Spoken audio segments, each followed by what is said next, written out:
Um, you're talking about sports injuries. Very common. You're talking about sports injuries. What kind of sports injuries do you see most in your office? Well, you would think it would be the typical football injuries or wrestling injuries, but more often we see just the typical person going to the gym and working out and having a type of injury, or Really? just the morning jog they get an injury. And the reason is, a lot of times after you've been doing it for a while, whether it's going to the gym or jogging, you start to become less cautious because you get so used to doing the same activity over and over, and you stop doing the things that are so necessary to prevent those injuries, like stretching and warming up. And before you know it, you might get a little injury, and I'm sure you've heard of just work through the pain, especially if you're doing it very often. And what'll happen is you're going to have a small injury, and in the long run it can turn into a big problem. So yeah, just typical working out, going to the gym, so running. it's not like that. It's not like the you know, the soccer players or the football players. It's just people that are just going out for the jog or working out in the gym. Well, those are the most common, of course, just Interesting. soccer players, and especially women. Soccer injuries, they can get vicious on the field. But you know, of course, I don't know what you're talking about. Of course not. Yeah. They didn't call me the slammer for nothing. Right. Yeah. Oh, and I still have the shoulder injury to prove it. No, I really do. This shoulder is still injured from years of playing soccer. For whatever reason, I still, like, even when I try and swim now, it just pops every time. I should probably have that seen. Yeah, we see that pretty often. Do you?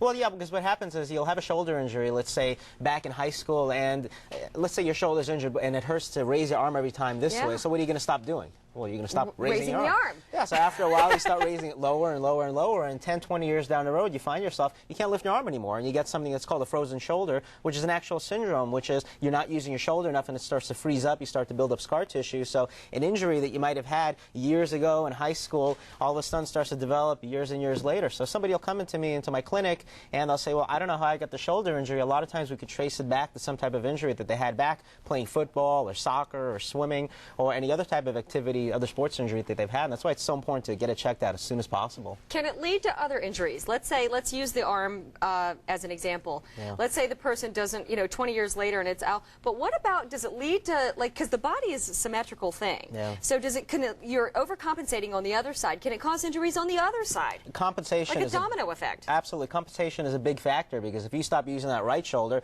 well, you're going to have to start to use the other side. So when compensation. Yeah, so you'll find that a lot of times the posture will change. If your neck hurts to bend in this direction, all of a sudden you'll walk the entire day in the other direction, and you start to develop all these other injuries. So in essence, the body does start to fall apart because it's trying to make up for all those injuries that you've had. So it will compensate, and you will start to notice other injuries like sciatica, neck pain, arm pain. Ooh.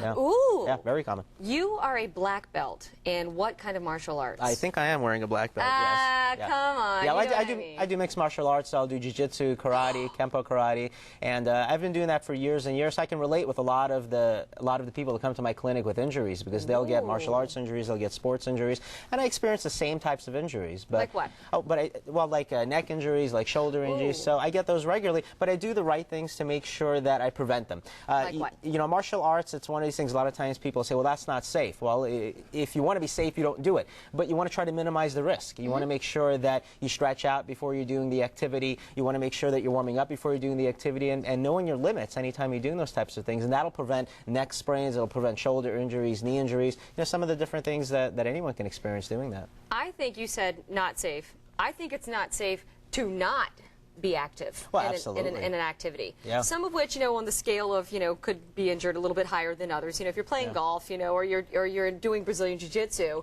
which is awesome. I didn't know you did that. Yeah. That's grappling, right?